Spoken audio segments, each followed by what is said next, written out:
Hi guys, welcome back to my channel, Edmund Mindaros, and for today's quick tutorial, and I'm going to show you guys on how to resolve an issue with your network drive that's reads network error 0x80070043. The network name cannot be found. Try to insert a new drive. And the most common root cause is that LAN guard is unable to resolve the client host name to the corresponding IP address, and network or security issues or corrupted installations. Alright, so without further ado, and let's go ahead. Ang next step ay dito lang sa start menu, so right click ka lang, and then select mo lang dito yung run. So dito sa run command, and then ka na mo lang enter yung command keyword na gpedit.msc, and then click mo lang tong OK.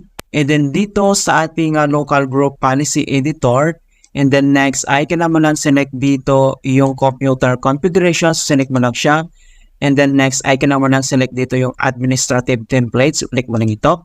And then dito sa administrative templates, and then select mo lang dito yung system, so click mo lang siya. And then dito sa system, scroll down, and then select mo lang dito yung log on, so i-click mo lang ito. And then pop up ito mga kaibigan ang kanyang settings. Okay, so ang next step ay select mo lang dito yung always wait for the network at computer startup and log on. So double click ka lang dito, and then pop up ito mga kaibigan. And then next ay ka na mo i-select dito yung enable, click mo itong apply, click mo itong OK, and then cross mo lang dito. And then next step ay dito lang sa searching bar ng ating computer ay kailangan lang natin i-search yung %temp, and then click mo lang itong open.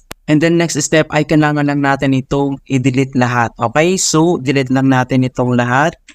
And then pwede kang mag-right click dito or click mo lang dito yung delete. Okay, so click mo lang itong delete, and then click mo lang itong do this for all current items. So check mo lang itong box, then click mo lang itong continue.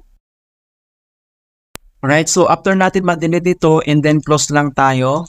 And then next step ay click mo lang itong start menu, and then select mo lang itong restart yung PC natin. Okay, so ganun lang po kasimple mga kaibigan kung paano natin i-fix ang error 0x80070043, the network name was not found. Alright, so please don't forget to like this video, subscribe to my channel for more quality content.